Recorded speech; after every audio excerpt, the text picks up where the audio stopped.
सिड एक साधारण इंसान था, सादी जिंदगी जीता था। वो एक लोकल किताबों की दुकान में काम करता था। किताबों की संगत में उसे सुकून मिलता था। उसके दिन पुरानी किताबों और स्याही की खुशबू से भरे होते थे। शामें शांत होती थीं, अपने छोटे से घर में कहानियों की दुनिया में खोया रहता था। जिंदगी एक जैसी सादी और सुरक्षित थी। उसे क्या पता था, सपनों की दुनिया में एक तूफान उठ रहा है जो उसकी शांति को चकनाचूर करने के लिए तैयार है। उस रात नींद आने में बहुत दिक्कत हो रही थी। सिड करवटें बदल रहा था। किताब के शब्द उसके दिमाग में गूंज रहे थे। उसे हवा में एक अजीब सी भारीपन महसूस हो रही थी। उसकी त्वचा पर एक झुनझुनी सी हो रही थी। उसने इसे अपनी कल्पना समझकर नजरअंदाज कर दिया। शायद ज्यादा किताबें पढ़ने की वजह से ऐसा हो रहा होगा। वो सो गया, बेखबर उस भयानक हकीकत से जिसका सामना उसे होने वाला था। सपना धीरे धीरे शुरू हुआ, जैसे आधी रात को कोई फुसफुसा रहा हो। उसने खुद को एक वीरान जगह में पाया। हवा में एकदम घुटने वाली खामोशी थी। आसमान घुमड़ते हुए भूरे बादलों से भरा हुआ था, जो बंजर जमीन पर भयानक परछाई डाल रहे थे। उसने एक मौजूदगी महसूस की, अदृश्य लेकिन स्पष्ट, उसकी हर हरकत पर नजर रखे हुए। डर ठंडा और तेज उसके अंदर समाता जा रहा था। वो चलने लगा, उस जगह के घुटन भरे माहौल से बचने के लिए बेताब, लेकिन उसका हर कदम उसे उस वीरान जगह में और भी धकेलता जा रहा था। उसके पैरों के नीचे की जमीन ठंडी थी, जैसे उसमें से सारी जान निकल गई हो। उसने आवाज दी, उसकी आवाज उस विशाल विस्तार में खाली गूंज उठी। भयानक खामोशी ने उसे निगल लिया। अचानक घुमड़ती हुई धुंध में से एक आकृति प्रकट हुई, एक भूतिया प्राणी जिसकी आंखें एक अजीब सी चमक से जल रही थीं। उसका रूप अस्पष्ट था, धुंध की तरह बदलता और घूमता हुआ, फिर भी वो उसकी निगाहों को अपने अंदर तक महसूस कर सकता था। दहशत, कच्ची और आदिम, उसके भीतर दौड़ गई, उसे वहीं जड़ दिया। वो चीखना चाहता था, लेकिन उसके होठों से कोई आवाज नहीं निकली। वो फंस गया था, एक ऐसे बुरे सपने में कैद हो गया था जिससे वो जाग नहीं सकता था। भूतिया आकृति उसकी ओर बढ़ी। उसकी हरकतें धीमी और खामोश थीं। वो अपनी त्वचा पर उसकी बर्फीली सांसें महसूस कर सकता था। सड़ान से उसकी नाक में एक अजीब सी बदबू फैल गई। उसका दिल उसकी पसलियों से टकरा रहा था। घुटन भरी खामोशी के बीच एक बेतहाशा ढोल की तरह बज रहा था। वो डर के मारे लकवाग्रस्त हो गया था। न हिल सकता था, न सांस ले सकता था, न चीख सकता था। उसने हाथ बढ़ाया, उसके स्पर्श से उसके शरीर में दर्द का एक झटका लगा। वो उस पीड़ादायक स्पर्श से पीछे हटना चाहता था, लेकिन उसका शरीर उसका कहा नहीं मान रहा था। उसे एक तेज दर्द महसूस हुआ, मानो उसका वजूद ही छिन्न भिन्न हो रहा हो। वो मानना चाहता था कि ये सब एक सपना है, उसकी कल्पना का एक भ्रम है, लेकिन दर्द बहुत असली था, बहुत ज्यादा। भाग 5। सपनों की भूल भुलैया में खोया हुआ। वो खुद को बंदी बनाने वाले अदृश्य बंधनों से मुक्त होने के लिए छटपटा रहा था। उसका दिमाग रिहाई के लिए चिल्ला रहा था। वो दहशत की एक भूल भुलैया में खो गया था, जहां हर मोड़ उसे डरावनी दुनिया के एक नए स्तर पर ले जा रहा था। वो नहीं जानता था कि वो दुनिया के बीच के उस भयानक तांडव में कब तक फंसा रहा। हर पल डर और दर्द से भरा हुआ था।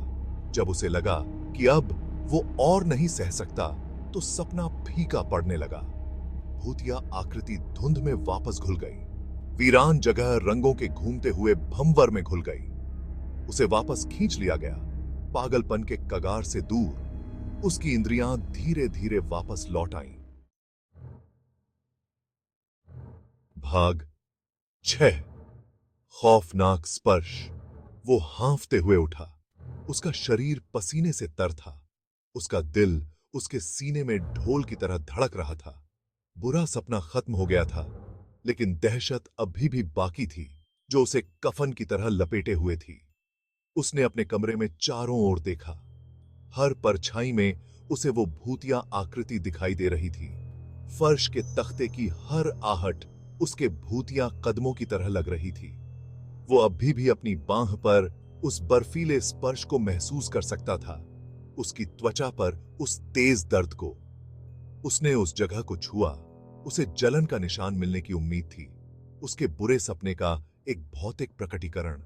वहां कुछ भी नहीं था, फिर भी दर्द की याद उतनी ही सजीव थी जितना कि बुरा सपना। वो एक अजीब सी स्थिति में छूट गया था, हकीकत के ताने बाने पर ही सवाल उठा रहा था। भाग 7। एक बुरे सपने में फंस गया। दिन हफ्तों में बदल गए, बुरा सपना उसे सताता रहा। नींद ने कोई राहत नहीं दी, उस भयानक दुनिया का रास्ता दिखाया।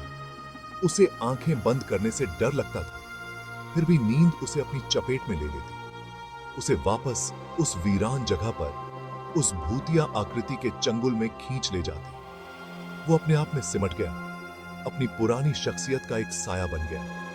किताबों में जो खुशी उसे कभी मिलती थी, वो अब उसके मुंह में राख बन गई थी। उसकी दुनिया, जो कभी दिनचर्या की सुकून देने वाली एक रसता से भरी हुई थी, अब हकीकत और बुरे सपने के बीच एक धुंधली रेखा बन गई थी। वो फंस गया था, एक सपने के बाद की स्थिति में जी रहा था, उस भूतिया प्राणी के खौफनाक स्पर्श से प्रेतवाधित। भाग 8। उम्मीद की एक किरण। एक दिन उसे स्लीप पैरालिसिस के बारे में एक लेख पढ़ने को मिला।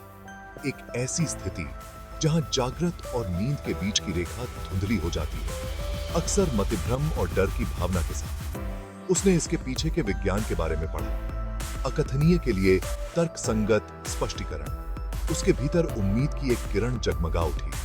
क्या ऐसा हो सकता है कि उसका बुरा सपना कोई अलौकिक मुठभेड़ नहीं, बल्कि उसके अपने दिमाग की एक चाल थी? उसने ध्यान करना शुरू कर दिया, दिमागीपन का अभ्यास किया, अपने विचारों पर, अपने डर पर नियंत्रण पाने की कोशिश की।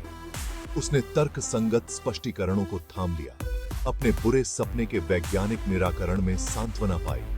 धीरे धीरे डर कम होने लगा, उसकी जगह एक सतर्क उम्मीद ने ले ली। भाग 9। बाद।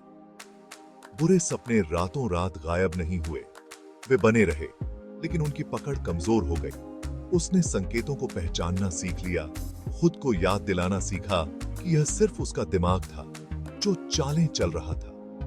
उजाड़ परिदृश्य, भूतिया आकृति, वे उसकी स्मृति में अंकित रहे, मानव मन की भयानक शक्ति की एक भयावह याद दिलाते थे। वह अपने जीवन में लौट आया, किताबों की दुकान की सुकून देने वाली दिनचर्या में, शब्दों के सांत्वना में। लेकिन वह बदल गया था। वह अपने भीतर अनुभव को लेकर चलता था, मानव मानस की अनदेखी गहराई की एक भयावह याद, वास्तविकता को सपनों के दायरे से अलग करने वाली बारीक रेखा की। भाग 10। अनुत्तरित प्रश्न। क्या उसका अपने सपने में एक वास्तविक आत्मा से सामना हुआ था, या यह उसके अपने दिमाग की उपज थी? सवाल अनुत्तरित रहा, एक सतत पहेली। उसे तर्कसंगत व्याख्याओं में सांत्वना मिली थी, फिर भी उसका एक हिस्सा, एक आदिम सहज हिस्सा, इस भावना को दूर नहीं कर सका कि उसने वास्तविकता के पर्दे से परे किसी चीज को छू लिया है। अनुभव ने उसे आश्चर्य की गहरी भावना के साथ छोड़ दिया। हमारे दिमाग की गहराई में और हमारी समझ के दायरे से परे छिपे रहस्यों के लिए एक नया सम्मान। दुनिया, उसने महसूस किया, ज्ञात और अज्ञात, वास्तविक और असत्य के धागों से बुनी गई एक टेपेस्ट्री थी, जहां कभी कभी दोनों के बीच की रेखा धुंधली हो जाती है। एक भूतिया प्रश्न चिन्ह पीछे छोड़ देती है,